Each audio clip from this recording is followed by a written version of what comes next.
Saya bukan pengamat Amerika. Saya dalam hal ini standing point saya adalah Israel. Itu cukup untuk membuat 10 bom nuklir karena dibutuhkan 42 kilo uranium untuk 1 bom nuklir. Ini baru kali pertama sih saya dengar ada argumentasi bahwa Israel menyerang karena ingin menggagalkan hubungan antara Amerika dan Iran gitu ya. Karena Amerika memuji Iran dan Israel dua-duanya ketika mengumumkan ceasefire. Iya, dan itu nggak masalah, itu urusan Amerika. Saya bukan pengamat Amerika. Saya dalam hal ini standing point saya adalah Israel. Israel melakukan serangan ke instalasi nuklir Iran karena diperkaya sampai jumlah yang tidak boleh. Iran hanya boleh 3,67% uranium. Yang boleh nentuin boleh tidaknya siapa? Ini kesepakatan tahun 2015 dengan NPT. Ya, dengan Presiden Obama. Ternyata 17 Mei 2025. Tapi kan Iran nuklirnya untuk PLTN, Mbak. Nah, itu dia. Kalau untuk PLTN, maka batas nuklir yang boleh itu hanya 3,67%. Tapi 17 Mei, Badan Energi Atom Internasional menemukan data sampai jumlahnya sudah 408 kg uranium yang diperkaya 60%. Dan kalau itu cukup. Israel punya berapa, Mbak? Dan itu cukup untuk membuat 42 bom nuklir karena itu cukup untuk membuat 10 bom nuklir karena dibutuhkan 42 kilo uranium untuk 1 bom nuklir. Oke, kalau Israel sendiri punya berapa, Mbak? Israel sampai hari ini saya tidak tahu jumlahnya karena tidak pernah ada rilis data resmi ya.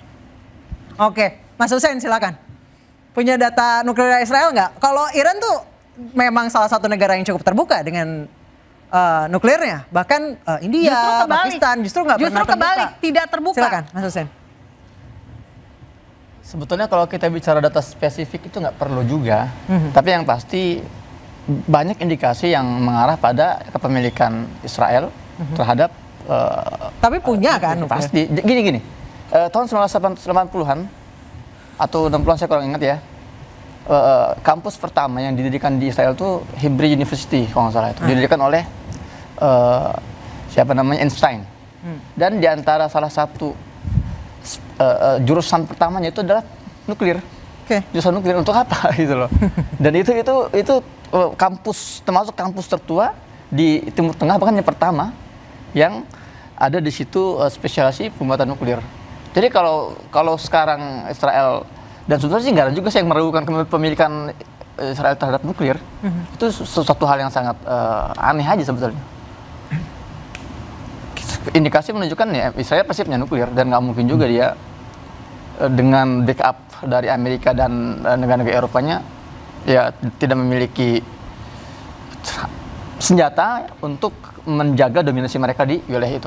Oke, Mbak Monik, Israel segitu yakinnya Iran bakal nyerang Israel dengan nuklirnya, kenapa yakin banget? Karena tanggal 12 Juni 2024, Badan Energi Atom Iran mengumumkan akan memunculkan fasilitas nuklir ketiga yang diperkaya. Data dari AP. Artinya itu udah pasti mau nyerang. Jika sebuah negara dengan ideologi ingin memusnahkan Israel dan seringkali mengucapkan death to Israel dan punya jadi ini preemptif gitu ya? Preemptif, serangan preemptif. Dan patokannya juga satu, Mbak. Di Teheran, tengah ibu kota Teheran, ibu kota Iran, ada jam.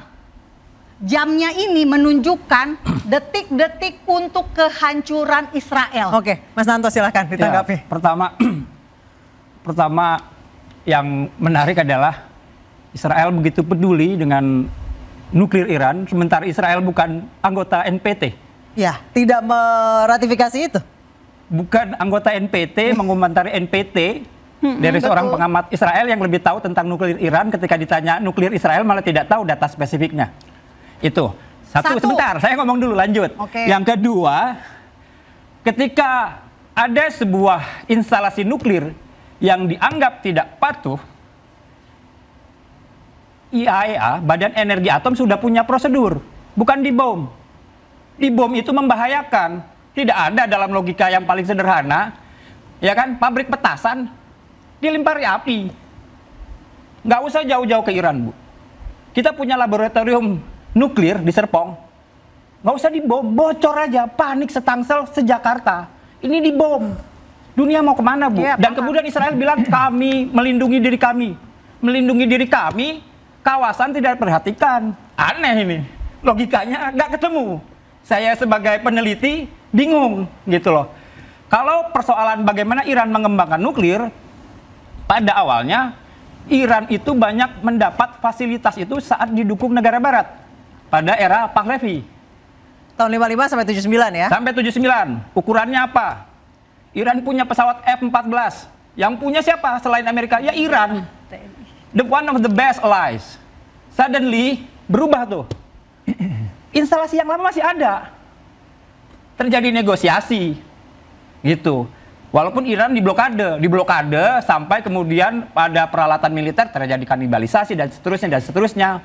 Buat saya, Iran di tengah isolasi berusaha mendekati IAEA, bahkan pada tahun 90-an salah satu pendukung Iran untuk kemudian menjadi good international citizen adalah Eropa. Ini sebenarnya digagas terus. Pada era Obama ada, silakan dibuka catatannya. Nggak usah jauh-jauh, di Obama ada. Saat Iran mau negosiasi terjadi ini, dan saya tidak pernah mengatakan, selalu yang dipertanyakan, apakah Iran masih mampu mengembangkan nuklir? Pertanyaan bukan itu. Kalau memang ada nuklir berarti dunia sudah kacau di wilayah itu. Itu nggak pernah ditanya. Itu.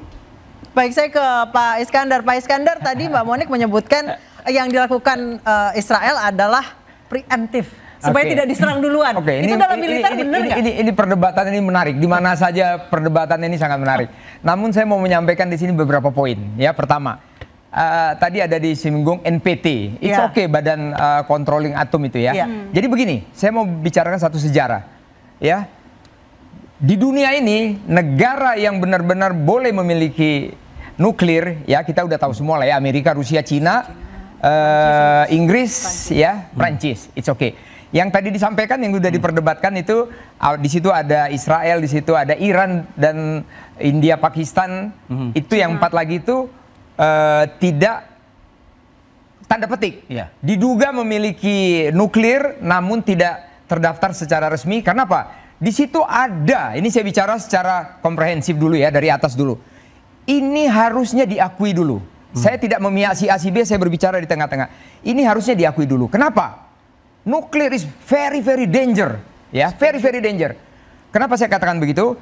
Tahun 1 Juli 68 itu sudah diakui 5 negara ini. Namun baru berjalan 70, baru berjalan lagi 4 negara yang tadi. Nah, kita kembali kepada topik kita, Israel dan Iran. Ini diduga ada memiliki nuklir yang sangat berbahaya. Kenapa sangat berbahaya? Kita tahu, ini dari zaman dulu orang negara yang dua ini berantem terus, perang terus. Memang ini hobinya begitu. Nah, yang ditakutkan, sekarang mereka sudah mulai memainkan ICBM-nya atau IRBM-nya ya. Itu bisa interkontinental, tapi kalau dikatakan di daerah situ mungkin regional saja ya, karena jaraknya hanya 1.400, 2.000 lah paling jauh. Nah, yang dibahayakan, sudah mulai ada ancaman-ancaman. Manakala saya akan begini, manakala. Sekarang saya mau sampaikan begini, cukuplah bom nuklir itu diledakkan pada saat Perang Dunia Kedua. Itu di mana? Hiroshima dan Nagasaki. Cukuplah di situ. Korbannya berapa? 150.000. Dan sampai sekarang dia punya radiasi apa? Masih ada yang cacat tuh di sana. Kalau kita ke Jepang masih ada yang cacat. Nah, kalaulah dua negara ini, saya katakan tadi, saya berusaha meninjau itu goalnya apa? Marilah negara ini berdamai-damai. Kenapa? Kalaulah itu sampai mereka perang nuklir, itu seluruh kawasan. Iran penduduknya 90 juta, mau dikemanakan tuh semuanya? Israel penduduknya 9 juta, sedikit. Tapi kawasan yang lain, kurang lebih 9-10 juta, nanti saya dikoreksi. Mau kemana kita semuanya? Apakah kita mau seperti Perang Dunia Kedua lagi? Dan itu kawasan rapat-rapat ya? Bukan rapat lagi, Mbak. Itu perbatasan darat, Mbak. Iya. Kalau kita dengan negara lain masih perbatasan laut ya. Ini darat semua. Pakai mobil aja nyampe kemana-mana, Mbak. Iya. Mungkin kita merokok gini aja sampai ke sana tuh asapnya tuh. apalagi radiasi. Ini yang kita takutkan, makanya benar-benar harusnya prosedur dari yang tadi disampaikan sama pengamat masalah NPT tadi itu ada prosedurnya. Harus menyampaikan laporan, pembuatannya sampai di sana, jenisnya apa, tadi sudah disampaikan Mbak Moni berapa gram. Jadi semua orang itu tahu, oh ini akan jadi sekian puluh hulu ledak, ini jadi sekian begini, bisa menghancurkan apa. Ini yang perlu kita waspadai.